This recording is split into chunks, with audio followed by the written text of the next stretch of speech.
Study IQ IAS, अब तैयारी हुई affordable. Good morning all. Paramvir, आपका हैंड रेज नहीं है। परमवीर सिंह, अगर आप हैंड रेज करते हो तो मैं आपको अनम्यूट कर सकता हूँ। Paramvir, please raise your hand. हाँ, ठीक है।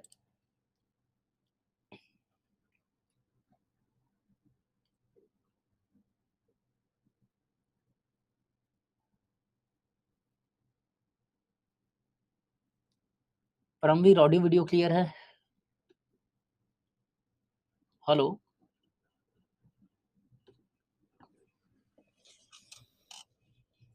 परमवीर, आपकी वॉइस नहीं आ रही है मुझे। अरे यार,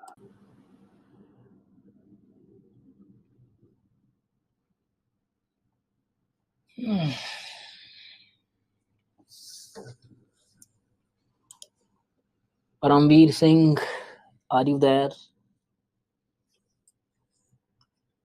एक बार और कोशिश कर रहा हूँ परमवीर, आपका नेटवर्क यहाँ पे वीक दिखा रहा है, but this is the last try. Paramvir Singh, mute मत करना अपने आप को। परमवीर, हेलो। हाँ परमवीर, मेरी वॉइस आ रही है? परमवीर, परमवीर सिंह, मेरी वॉइस ऑडिबल है? आह, परमवीर, मेरी वॉइस ऑडिबल है क्या? Please do type it in the chat box अगर आप कुछ बोल रहे हो तो, बिकॉज आपकी no Paramvir, you are not audible at all. Paramvir, आपकी वॉइस एकदम ऑडिबल नहीं है मुझे।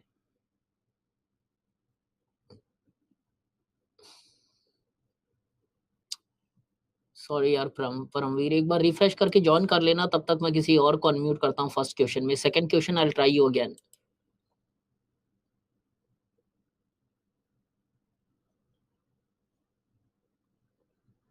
गौरव भगवानी, गौरव भागवानी, हेलो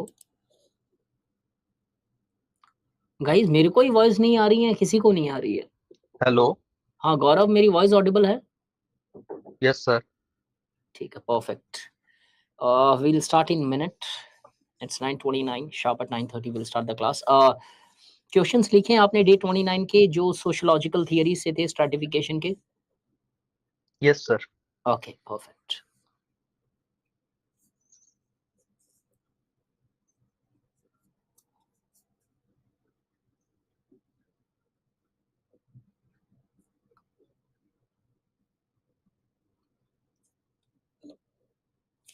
चलिए Paramvir, sorry Gaurav, first question read yes sir. करेंगे, कीवर्ड्स बताएंगे, डिमांड बताएंगे। Compare and contrast the contribution of Marx and Weber on social stratification in capitalist society. Okay, what are the keywords, Gaurav? Compare and contrast, contribution, Marx Weber, social stratification, capitalist society. What is the demand? Sir, stratification का contribution बताना है और कहाँ पे दोनों के views diverge करते हैं उनकी थ्योरीज में, वो बताना है। और सिमिलैरिटीज इसका पार्ट रहेगी या नहीं रहेगी? Similarities, yes sir. Contrast clearly बता रहा है, डिफरेंस लिखना है, और साथ में अगर कंपेयर है तो कॉन्ट्रास्ट के साथ कंपेयर में दोनों आ जाता है, कॉन्ट्रास्ट भी आ जाता है और सिमिलैरिटी भी आ जाती है। That means Karl Marx and Max Weber का जो कंट्रीब्यूशन था स्ट्रैटिफिकेशन के ऊपर, you would have to write the differences and if there are any possible similarities, दो similarities in the answer. Clear? Yes sir. पढ़ेंगे आंसर, देखें। The theories of Karl Marx and Max Weber offer distinct perspective on social stratification, with Marx focusing on economic exploitation and class conflict, while Weber introduced a more complex and multidimensional approach. Perfect. Marx perspective. Marx viewed social stratification through the lens of economic determinism, advocated that class is primary axis of social division.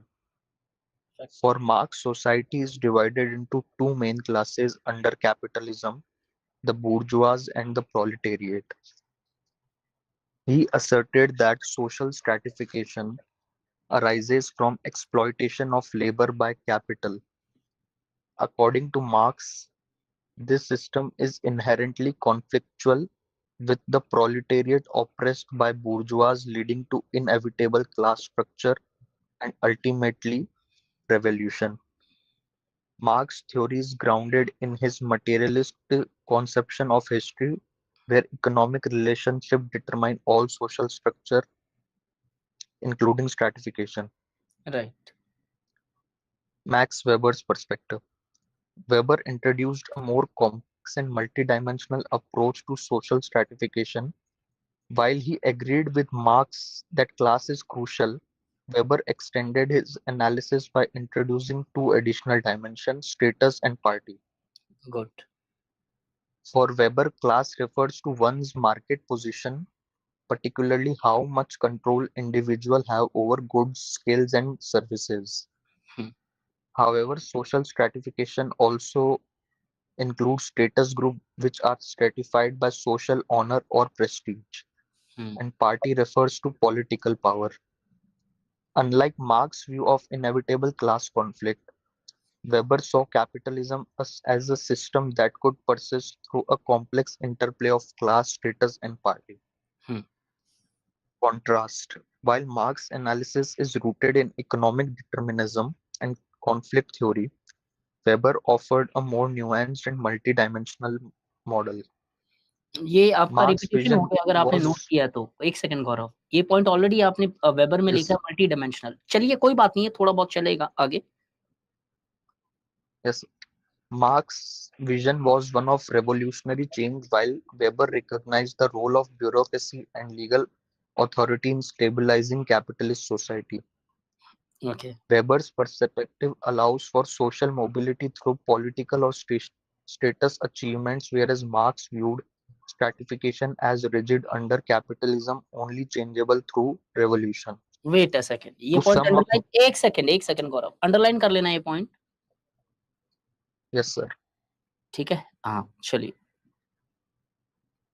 To sum up, Marx viewed capitalism as inherently exploitative and rooted in class conflict, while Weber expanded the concept of stratification to include status and power. Together, their theories highlight the complexity of social hierarchies in modern capitalist system. Okay, मतलब similarities नहीं है दोनों में, किसी में नहीं लिखी है आपने, राइट? सर सिमिलैरिटीज सर यही है, मतलब मेजरली थी कि मतलब जो मार्क्स था वो ओवरलैप्ड हो गया था मतलब वेबर की थ्योरी में, क्योंकि क्लास क्लास दोनों ने मतलब रिकॉग्नाइज किया था। तो वो लिखा है क्या आपने? यस सर, मतलब एक हाँ, छोटी सी लाइन में मेंशन कर दिया था। जैसे? While he agreed with Marx that class is crucial, अरे ये Weber तो extended his analysis by introducing two additional नहीं, dimensions. दैट मीन्स आपने कहीं ना कहीं कुछ परसेंटेज ऑफ पार्ट छोड़ दिया है यार। आपने सिमिलैरिटीज नहीं लिखी है दोनों के अंदर। दूसरी जगह जी एक कॉन्सेप्चुअल फ्लॉ है आपके आंसर में। आपने ये क्लियर बोला है आपके आंसर के अंदर, वेबर ने मोबिलिटी को रिकॉग्नाइज किया, मार्क्स बोलता है स्ट्रैटिफिकेशन कंप्लीटली क्लोज सिस्टम्स है, मोबिलिटी नहीं हो सकती है, राइट? जी तो पॉपुलराइजेशन और प्रोलेटराइजेशन क्या था मार्क्स की थियरी में? यस यस यस याद है ना, पेटी बूर्जुआ जो है प्रोलेटेरिएट्स बन जा रहे यस हैं। यस ये यस ये यस यस ये सर ये यस मिस्टेक हो गई आपके क्वेश्चन के अंदर, ये हटा देना जो मैंने अंडरलाइन कराया था उधर आपको, ठीक है? ओके ओके अब सर। कंपेयर कैसे हो जाता, दोनों में मोबिलिटी आ जाती। यहाँ पे ये डाउनवर्ड मोबिलिटी की बात करते हैं और वेबर प्रोलिफरेशन की बात करते हैं अपवर्ड मोबिलिटी की। This is how you contrast both of them. Yes sir. Got the point? Yes sir, got it. ठीक है। लेकिन एक चीज मुझे ज्यादा प्रॉब्लम दे रही है आपके आंसर में, मल्टीपल रिपीटेशंस है यार। ये क्लास स्टेटस पावर वाला 3 बार रिपीट किया आपने अपने ही आंसर 150 वर्ड के अंदर या 250 वर्ड के अंदर। बार बार वो चीज यस सर। निखर के बार बार सामने आने से होता क्या, एक अगर 150 वर्ड में ही वो बार बार हिट करती है तो थोड़ा सा हमको लगने लगता है कि कंटेंट की स्कैरसिटी दिखती है, कि एक ही पॉइंट को अगर हम रिपीट करते जाए। वेबर को देखो आप, हर सेकंड पैराग्राफ में एक रिपीटेशन है मैक्स वेबर के। एक बार बोल के खत्म करो ना, क्लास स्टेटस पार्टी, बात खत्म। मोबिलिटी ये, क्लास में दोनों कंपैरिजन ये, I think that would have been much more sophisticated. See choice is yours, repetition मैं मेरे पर्सनल एक्सपीरियंस से बता रहा हूँ, on the basis of what I really think about civil services examination, not knowing the content and repeating the content are equal mistakes। समझ में आया? Yes ये सर। कोई ऐसा नहीं है कि कंटेंट नहीं आने से बेटर है रिपीट करते चले जाओ, नहीं, मेरे हिसाब से रिपीटेशन ज्यादा एनोइंग लगता है, जहां पे आप खुद ही डिस्क्लोज कर दे रहे हो हमारे अंदर कंटेंट की कमी है। अब जब भी कंपेयर एंड कंट्रास्ट आए ना, एक बेस्ट अप्रोच क्या होता है? आपका भी आंसर सही है, पहले मार्क्स बताया, फिर वेबर को उसी अकॉर्डिंगली कंपेयर किया आपने। Some deficiency of content is definitely visible, but normally compare and contrast में क्या करना चाहिए? हमेशा एक ही पॉइंट पे दोनों को कंपेयर और कंट्रास्ट एक एक पैराग्राफ या पॉइंट में करते रहना चाहिए। You don't have to write the entire marks first, you don't have to write the entire Weber or for that matter any compare and contrast। कल अगर वेबर और डरखाइम के रिलीजन का कंपैरिजन आए तो ऐसा नहीं है पहले पूरी डरखाइम की रिलीजन की थियरी लिखे फिर वेबर की, लिख सकते हैं, कोई प्रॉब्लम नहीं है, लेकिन साथ ही साथ में अगर एक एक पॉइंट पे कंपैरिजन चलता जाए तो एग्जामिनर क्या होता है, आपके आंसर के ऊपर पूरा का पूरा अटैच रहता है, जो एज डिमांड है एग्जैक्टली वही डिमांड कंपेयर में होता चले जा रहा है। समझ में आया ये पॉइंट? Yes sir. अब देखते हैं, और इस क्वेश्चन में ध्यान ये रखना था कि वो जो आपने रखा है मोर और लेस, कैपिटलिज्म के ऊपर कंपैरिजन नहीं पूछा है उन दोनों का, उन दोनों का कंपैरिजन पूछा गया है इस सोसाइटी में स्ट्रैटिफिकेशन के ऊपर जो बोला वो कंपेयर करना है। That means only a part of capitalist society, that is the stratificational aspect of it, has to be compared. Their view point on capitalism don't, you don't have to compare the viewpoint of capitalism as far as this question is concerned। clear Gaurav? Yes sir. अब देखते हैं, introduction आपने सही लिखा है, लेकिन मैं शायद वो इंट्रोडक्शन थोड़ा सा कंक्लूजन वाले पार्ट में, but it's okay, I think introduction is perfect enough. Introduction इस क्वेश्चन का कैसे स्टार्ट किया जा सकता था? देखो, एक सिंपल सा अब इंट्रोडक्शन लिखना समझाता हूं एग्जैक्टली। क्वेश्चन आया सोशल स्ट्रैटिफिकेशन में, अब कई बच्चे क्या करेंगे, स्ट्रैटिफिकेशन के मीनिंग से स्टार्ट कर देंगे। No, I don't think that's the best conclusion to this. अरे सर, आप बोलते हो ना कि कॉन्सेप्ट आया, तो कॉन्सेप्ट नहीं आया है, यहाँ पे थियरी आई है। अब अगर इसके मीनिंग से आप स्टार्ट करते हो तो आपका इंट्रोडक्शन डायरेक्टली क्वेश्चन को हिट नहीं कर रहा है। So the first thing you should avoid in this particular question is don't try to define what is stratification.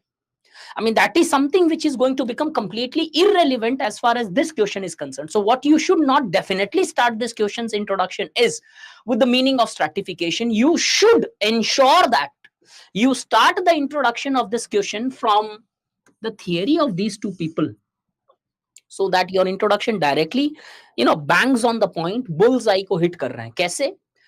The theory, the notion of stratification has been evaluated by Weber and both Marx and Weber from two different perspectives. When Marx understands stratification from dialectical aspect, Weber gives a more liberal view of stratification, considering stratification as dynamic in nature. Since their perspective differs starkly, their approach on stratification is bound to carry multiple divergence or differences. What I exactly ensured in the introduction, that both of these people have approached a common subject matter from two different perspectives. One evaluates stratification from dialectical process, other evaluates stratification from a more liberal perspectives, looking into the dimensions of stratification. And since these two approaches are different, there is bound to present difference in their analysis of the notion of stratification in capitalist society. I think a flawless introduction for this question. This is my personal perspective. गौरव, समझ में आया introduction में मैंने क्या किया? Yes sir. Introduction में मैंने दोनों के अप्रोच को हाईलाइट किया। जहां पे कार्ल मार्क्स के डायलेक्टिकल अप्रोच को मेंशन किया मैंने और मैक्स वेबर के लिबरल पर्सपेक्टिव को हाईलाइट किया मैंने। अब क्योंकि दोनों के नजरिए अलग थे, definitely there would be different types of differences present in their analysis of stratification in capitalist society. Tripti ये इंट्रोडक्शन एज इट इज लिख के देना, नॉट जस्ट द डायग्राम। अब बॉडी के अंदर मैं देखूंगा compare and contrast. These are the multiple differences present in this stratification.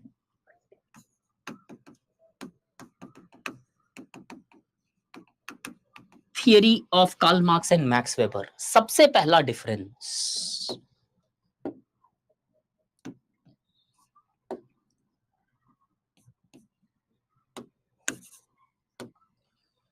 What is the basis of stratification according to Karl Marx and Max Weber? Gaurav आप answer देंगे जल्दी से। According to Karl Marx the basis of stratification is, Gaurav? Class. Yes. According to Max Weber, the basis of stratifications are Class, status, and power.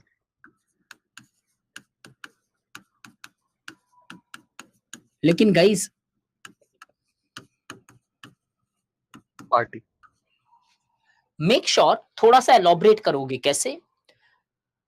Following are the differences present between the Marxian and the Weberian analysis of stratification in the context of capitalistic society. According to Karl Marx, stratification is derived from the economic perspectives where the people who control the forces of production becomes the dominant in the society, and hence the society, according to Marx, is stratified on the basis of ownership of forces of production. Therefore, the only basis of stratifying the society as per Marxian ideology is the dimension of class.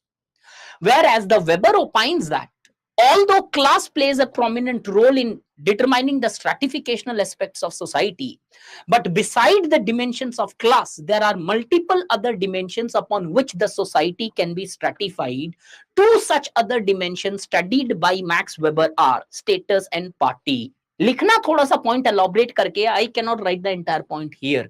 Clear Gaurav? पहला difference. Yes, sir. Second, what are the number of classes which are present in their theories? According to Karl Marx, in the initial phase of capitalism, there are present three classes. आपने mention नहीं किया ये point, है कि नहीं? Yes, sir. According to Marx, there are three classes: bourgeois, petty bourgeois, and proletariats. However, with the maturity of capitalism, Marx opined that there would only remain two classes in the society. Those are bourgeois and proletariats. Whereas, according to Max Weber, there are four classes. One is the owners, जिसे bourgeois भी लिखते हैं, white collars, petty bourgeois, and working class या proletariats. Is the second point clear? Both Yes, Marx and Weber, although studied the class as a form of stratifications, but within their class as a form of stratifications, there exists a difference between them on the basis of number of classes present. When according to Marx, there are three classes present within the capitalistic systems, which over a period of time would converge to two classes. According to Max Weber, there are four classes present in the capitalistic societies. Pakka clear? Second difference? yes, sir. थोड़ा सा energy यार, सुबह सुबह नहीं energy है तो कब रहेगी लाइफ में? ठीक। Yes, sir. Mobility. According to Karl Marx, both Marx and Weber agrees there exists mobility in the stratificational systems of capitalist society, but the nature of their mobility differs. When Karl Marx advocates downward mobility through his thesis of proletarization, where the petty bourgeois would over a period of time become paupers and get added to the ranks of proletariats, whereas Max Weber advocates the upward mobility, where he opines that the petty bourgeois over a period of time would get added to the working class, or sorry, white collar workers, through his thesis of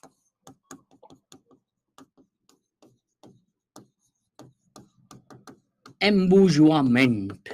Gaurav and everybody else, is this third point clear? कि third difference क्या है? वो stratification के अंदर दोनों mobility को accept करते हैं, but the nature of mobility is upward, sorry, downward mobility and upward mobility. Gaurav जल्दी जल्दी बताते रहो यार, अनम्यूट करने का कोई फायदा नहीं हुआ आपको लग रहा है? Yes sir. Next, yes sir. इनका ओपिनियन क्या है स्ट्रैटिफिकेशन पे? Since according to Karl Marx, opinion या अंडरस्टैंडिंग, मैंने मेरे बेसिस पे ओपिनियन लिखा इधर. According to Karl Marx, since stratification is a reflection of inequality, Marx opined that stratification is always dysfunctional in society as it hampers the egalitarian nature of society. तो ये हमेशा stratification को खराब मान के चलते हैं. Clear, Gaurav? But on the other hand, Yes sir. Max Weber stopped from providing any general opinion on stratification, as the focus of Weberian analysis of stratification in capitalist society was on the dimensions of stratifications rather than on the role of stratification as happened in the Marxian theory. तो marks role पे discuss करते हैं और वो dysfunctional role को advocate करते हैं. Weber ने रोल को अवॉइड किया, did not discuss the role of stratification, rather they're focused on the dimensions of stratification present in the capitalist society. ये भी डिफरेंस क्लियर है? Yes sir. The last one, the analysis of both Marx and Weber further differs on the basis of their ultimate understanding of stratification. When according to Karl Marx, with the rise of true class consciousness which would convert the proletariat into class, Marx opines that there would be end of stratification with the rise of proletariat revolution when the communist society would be established. इसका मतलब ये मानते हैं stratification खत्म हो जाएगा 100% जिस दिन प्रोलिटेरियट रेवोल्यूशन आएगी और कम्युनिज्म आएगा. There would be no mechanism of stratification. क्यों? बेस स्ट्रैटिफिकेशन का क्या है इनके लिए? एफओपी, हैव्स बनाता है और हैव नॉट्स बनाता है, बुर्जुआज और proletariat. That would not exist in communism, therefore there would be end of stratification. But on the other hand, Weberian analysis considers the death of stratification as only a possibility, not a necessary requirement which is going to take place as advocated by Marx. That means ज्यादा से ज्यादा शायद possibility है, जरूरी नहीं है कि death of stratification or the end of stratification would ever take place. गौरव, एक भी पॉइंट रिपीट है क्या मेरे डिफरेंसेस के अंदर? No sir. And there are 5 points जो शायद आप एलॉबरेट करोगे तो 250 वर्ड से ज्यादा एलॉबरेशन हो जाएगा. ये तो सिर्फ डिफरेंसेस है. अभी सेकंड पार्ट ऑफ बॉडी में कुछ जो सिमिलैरिटीज है इन दोनों के बीच में वो बाकी रह जाती है. अब आप बताना चाहोगे क्या है सिमिलैरिटीज? सर सिमिलैरिटीज तो बेसिकली वही नहीं होगा कि दोनों क्लास को कंसीडर करके चलते हैं. वो तो ऑलरेडी हमने लिखा है, एक पॉइंट लिखा है क्लासेस दोनों कंसीडर करते हैं, लेकिन उसमें डिफरेंसेस भी है जी. अब दो तरीके हैं, या तो कंक्लूजन में सिमिलैरिटी से एंड करो क्योंकि कंपेयर भी हमारे को करना है, या फिर बॉडी में अलग से सिमिलैरिटी लिखो सेकंड पैराग्राफ अगर आपके पास स्पेस बचता है बॉडी में आफ्टर राइटिंग दिस डिफरेंसेस. अब वो आपकी चॉइस है जैसे करना है. मैं अगर होता तो यस डेफिनेटली शायद एक पॉइंट थोड़ा सा शॉर्ट एक्सप्लेन करके सिमिलैरिटी बॉडी में ही रखता ताकि पूरा बॉडी मेरा कंपेयर और कंट्रास्ट हो, कंक्लूजन एक अलग हो जाए कहीं. Beside the above differences present between the writings of Marx and Weber on stratification in capitalist society, there are subtle similarities present in their approach. both of the analysis, that is Weberian and Marxian analysis of stratification in capitalist societies, are the macro perspectives. That is, both of them have analyzed stratification from the perspective of society without considering the positions of individuals in the individuals in society. दोनों के दोनों एक macro perspectives है जो एक general understanding देते हैं stratification की समाज के अंदर. क्लियर? एक और Yes, sir. डिफरेंस लिख सकते थे लेकिन फिर बहुत हो जाएगा यार डिफरेंसेस. सडनली दिमाग में आया, मार्क्स ने क्लास बेस्ड ऑफ स्ट्रेटिफिकेशन की बात की है, यहाँ पे मल्टीपल की गई है, और वेबर बोलते हैं कि मॉडर्न कैपिटलिस्ट सोसाइटी में स्टेटस सबसे इंपॉर्टेंट बेसिस है स्ट्रेटिफिकेशन. मार्क्स के लिए सिर्फ क्लास ही होता है. अगर वो पॉइंट थोड़ा सा ऐड करना चाहो तो फर्स्ट पॉइंट में ही ऐड हो पाएगा. वो सिर्फ क्लास, यहाँ पे क्लास और इंपॉर्टेंस ज्यादा दी गई स्टेटस को. अकॉर्डिंग टू मैक्स वेबर के status would eclipse class as a form of stratification in the modern times. Now, the point is, the similarity which exists between them is दोनों के दोनों macro perspectives है. Yes, definitely दोनों के dimensions अलग है, perspectives अलग हैं, लेकिन दोनों के अंदर जो चीज है वो ये कि दोनों macro analysis देते हैं capitalistic society का, giving their general theories. Beside the similarity, what exist are the only differences. और इसको मैं कंक्लूड करूंगा from their perspective of theoretical approach जिससे मैंने स्टार्ट किया था.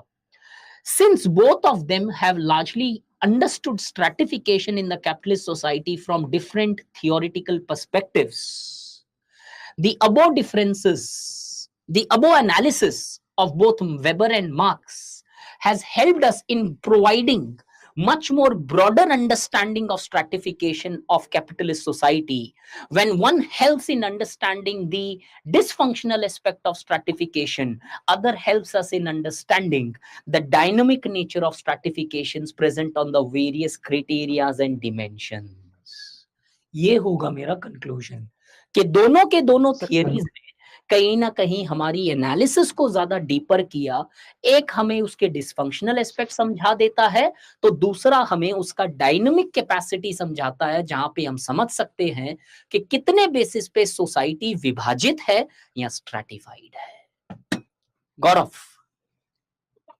सर कंक्लूजन ये नहीं कर सकते कि किसकी थ्योरी ज्यादा बेटर है, मतलब टू वो कंटेम्पररी फिर एक और कैपिटलिस्ट डिबेट सोसाइटी. स्टार्ट हो जाएगी. फिर वो आप बहुत ओपिनियन बेस्ड, वो पूछा ही नहीं जा रहा है किसकी ज्यादा रेलेवेंट है. कंपेयर एंड कॉन्ट्रास्ट कर सकते हो लेकिन फिर आपको वो थोड़ा सा मैनेज, अगर हाँ यार ये भी एक अच्छा आइडिया है, लेकिन फिर आपको बहुत शॉर्ट में वो लिखना पड़ेगा एक पैराग्राफ ज्यादा से ज्यादा कि in contemporary time we see that कि जो भी आपको स्टैंड लेना है कि हिज थियरी और that theory is much more relevant in contemporary times. But make sure फिर वो स्टैंड आपको एक पैराग्राफ में लेना पड़ेगा जो नॉर्मली आप 250 वर्ड के लिए एनालिसिस करते हो. वो आपकी चॉइस है. मुझे लगा कि मैं शायद मैनेज नहीं कर पाऊंगा एक पैराग्राफ में जस्टिफाइड तरीके से कि क्यों मैंने किसी एक पर्टिकुलर थियरी के ऊपर स्टैंड लिया, क्योंकि फिर तुम्हें करंट एग्जांपल डालने हैं, चीजें करनी है. करीबन करीबन 150 वर्ड के आसपास तो मेरा बॉडी हो गया. 40 वर्ड का मेरा इंट्रोडक्शन हो गया.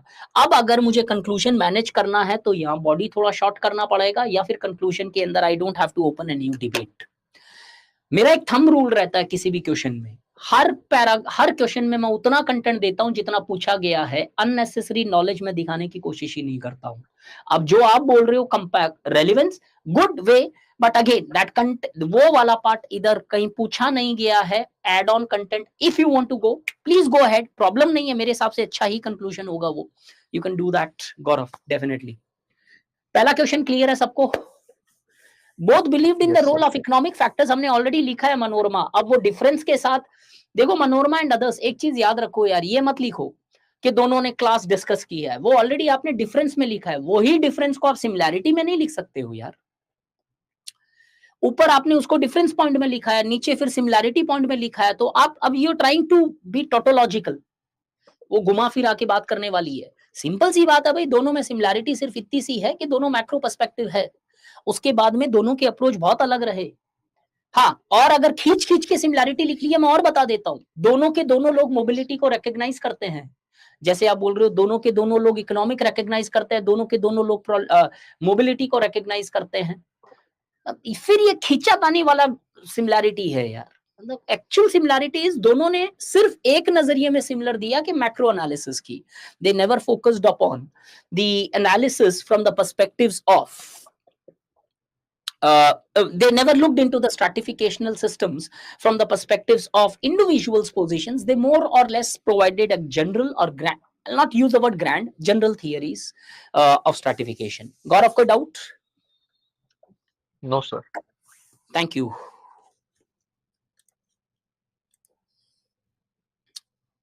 Next one, सृष्टि. सृष्टि, आपको अनम्यूट किया मैंने. सृष्टि, हेलो. हेलो. सृष्टि, क्वेश्चन पढ़ें, कीवर्ड्स बताएं, डिमांड बताएं, उसके बाद. Yes. हाँ. Evaluate if social stratification is functional for society. So keywords are evaluate, social stratification, and functional.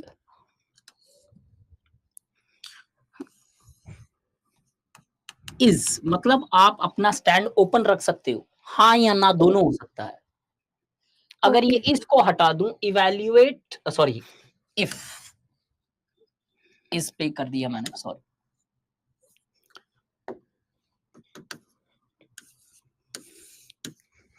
If that is your always, हाँ है कि नहीं. Evaluate social stratification is functional अगर आ जाता तो आपको पॉजिटिवली स्टैंड लेना पड़ता कि हाँ भाई फंक्शनल है. लेकिन अगेन इवैल्यूएट अगर है तो कहीं ना कहीं इवैल्यूएशन के अंदर पॉजिटिव नेगेटिव्स दोनों आते हैं कि है कि नहीं है. चलिए, डिमांड क्या है?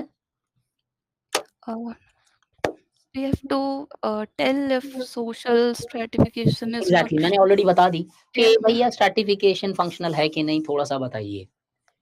चलिए, क्या आपका ओपिनियन है इसके ऊपर, फिर आंसर देखते हैं. Sir, I have written that depending on how it is being practiced at ground level, very good. it is functional or not. चलिए पढ़ेंगे आंसर फिर. Social stratification refers to ranked arrangement of social groups based on certain non-ascribed criteria. Functionalists consider social stratification as functional and hence inevitable for existence of society. Scholars like Parsons believe that people are rewarded differently based on their differential contribution to value consensus in society. Similarly, Davis and Moore believe that stratification serves the function of effective role allocation, which allows most talented people to man functionally important positions in society. Very good. On the other hand, Marxists believe that stratification is dysfunctional for society, as equality is the natural state of society, as was observed during primitive communism. Stratification is considered as a construct of dominant class to justify the exploitation of lower classes and preserve their dominant position. Right. In contemporary times, stratification remains a social fact since it is universally present in all societies. Stratification is considered necessary to promote meritocracy. Access to quality education, open competition combined with social mobility has ensured that stratification remains functional. But in societies where phenomena like elite self recruitment, unequal access to education hinder social mobility and open competition, stratification becomes a basis of conflict and perpetuation of inequality. Hence, operation and openness of stratification system on ground determines whether it contributes to maintenance of social order or becomes a basis for social conflict. Okay, ये वाला conclusion था. Yes, sir. अच्छा answer लिखा सृष्टि आपने. आपने theory भी use किया और एप्लीकेशन भी यूज किया है कि एक्चुअली फंक्शनल है कि नहीं, वो डिपेंड करता है कि किस तरीके से स्ट्रैटिफिकेशन को प्रैक्टिस किया जाता है. कि if stratification is largely very open system, then in such circumstances no doubt stratification is bound to be functional for the society. लेकिन वहीं पे स्ट्रैटिफिकेशन में कुछ प्रैक्टिसेस अगर घर कर जाए, चाहे वो पिंकिफिकेशन हो, ग्लास सीलिंग हो, बाउंड्री मेंटेनेंस हो या ड्यूअल क्लोजर हो, फैन पार्किंग की, इन सब के कारण स्ट्रैटिफिकेशन के डिसफंक्शनल एस्पेक्ट्स भी हो सकते हैं. लेट्स सी, इसको थोड़ा सा पहले डिस्कस कर दे रहा हूं मैं। इस क्वेश्चन को लिखने के दो तरीके हैं। एक प्योरली कन्वेंशनल तरीका है जहां पे आप थियरी से जाते हो। आपने मेल्विन ट्यूमन को मिस कर दिया जहां पे सिर्फ मार्क्सिस्ट लिखे। आप डेविड म्यूरे और डेविस एंड मोर को लिखने के बाद में शायद एक बार मेल्विन ट्यूमन भी लिख सकते थे, क्योंकि ऑलरेडी आपने मार्क्सिस्ट लिखे हैं वहां पे। That's okay, perfectly fine. एक कन्वेंशनल तरीका है, जब भी ये क्वेश्चन आएगा पेपर में पढ़ोगे, आपको ये दोनों स्कॉलर दिमाग में आएंगे when you are writing the question, कि भैया एक मानता है फंक्शनल है, दूसरा मानता है डिसफंक्शनल है। फंक्शनल क्यों है, एक पर्टिकुलर प्रोसीजर बताया इन्होंने। डिसफंक्शनल क्यों है, इन्होंने इसी की थियरी को क्रिटिसाइज कर दिया। दूसरा जो अनकन्वेंशनल या नॉन कन्वेंशनल तरीका है, वो है एकदम एप्लीकेशन और एनालिसिस बेस्ड। अब अगर यूपीएससी ये क्वेश्चन देता है तो डेफिनेटली एक चाह यूपीएससी की डेफिनेटली होगी कि आप ये दो स्कॉलर मेंशन करो। तो ऐसा देखो, ये आप पूछ रहे हो, इनकी थियरी से निकाल के आपने पूछा है, हमने मेंशन कर दिया। उसके बाद में आप इन्हीं की थियरी से प्रूफ करोगे, नो प्रॉब्लम एट ऑल। वो 90% स्टूडेंट शायद करेंगे बाय यूजिंग द थियरीज। अगर वहीं पे अगर आपने एनालिसिस दिखाई, जैसे सृष्टि ने भी कुछ एनालिसिस किया है अपने आंसर के अंदर, that would show your capacity to use the theories and ensure ground level पे क्या सिचुएशन या पोजीशन बनती है। अब इसके अंदर इंट्रोडक्शन के अंदर मैंने थियरीज यूज की है, उसके बाद सिर्फ और सिर्फ एनालिसिस है।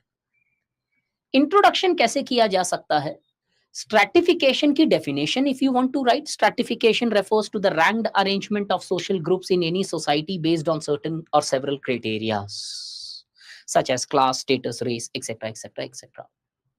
Stratification, whether it is functional or not, has been a hotly debated topic in the realm of sociology, when functionalists like Talcott, Parsons, and Davis and Murray opines that stratification is absolutely functional. Marxists like Melvin Tumin, on the other hand, advocates that stratification is dysfunctional for society. यहां तक clear है Srishti? Yes sir. कि intro है ये सिर्फ मेरा, ये भैया बहुत डिबेट है सोशियोलॉजी के इसके अंदर, इतना आसान तरीके से इवैल्यूएशन नहीं हो सकता। कुछ लोग ने ये बोला कि हमेशा फंक्शनल है, कुछ लोग बोलते हैं हमेशा डिसफंक्शनल है। तो I have written the meaning of stratification, और उसके बाद में मैंने थोड़ी सी एनालिसिस बताई कि थियरी में ये डिबेट है दोस्त। बॉडी के अंदर अगर मैं जाऊं, hence for this would be the part of body. Hence, from the theoretical perspective, although there exists a debate, but for the research purpose, if an evaluation has to be made, whether with respect to the role of stratification, bracket में functional or dysfunctional, then the analysis can broadly be made on the basis of following. First, what is the basis of stratification? ध्यान से सुनना सृष्टि। If the first part of the body, if the basis of stratification is ascribed criteria, that is, the society is being, the groups in the society are being ranked on the basis of criteria like that of race, caste, etc., then in such circumstances, the stratification would be more dysfunctional in nature, as it would restrict the free flow of mobility. आया सृष्टि समझ में? Yes, sir. On the other hand, if the stratification is based upon the concept of meritocracy, or if the stratification is based upon the criteria of talent and abilities radiating from psychological or organizational capacities, in such circumstances, the stratification of society would be more functional, as it would not only ensure the recognition of meritorious people and hence ensure efficient use of resources, but at the same time would also ensure that opportunities are provided to all. पूरा पहला part of the body clear है? Yes, sir. कि अगर stratification का base ये है और ये है, उसके ऊपर निर्भर करता है स्ट्रैटिफिकेशन फंक्शनल है या नहीं। Second part of the body, beside the basis of stratification, the functional or dysfunctional aspect of stratification can also be analyzed from the perspective of goals of stratification.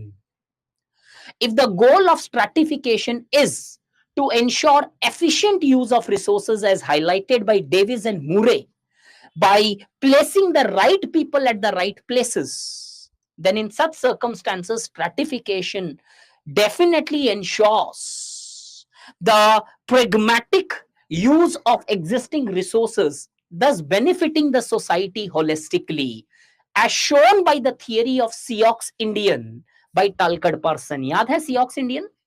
Yes, sir. ये example इधर देना। सियोक्स Indians की society में टालकट person ने खुद बताया कि कैसे stratification better hunting, better food ensure कर सकता है इस सोसाइटीज के अंदर।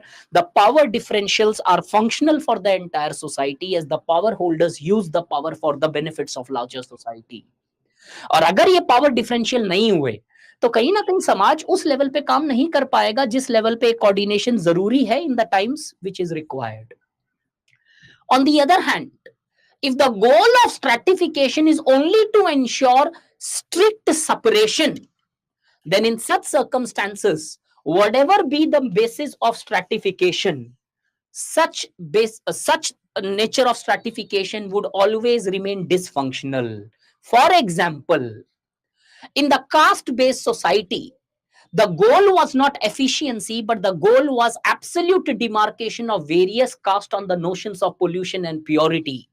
Such nature of stratification would only maintain inequality in society, making some powerful at the cost of others, creating power as a zero-sum game.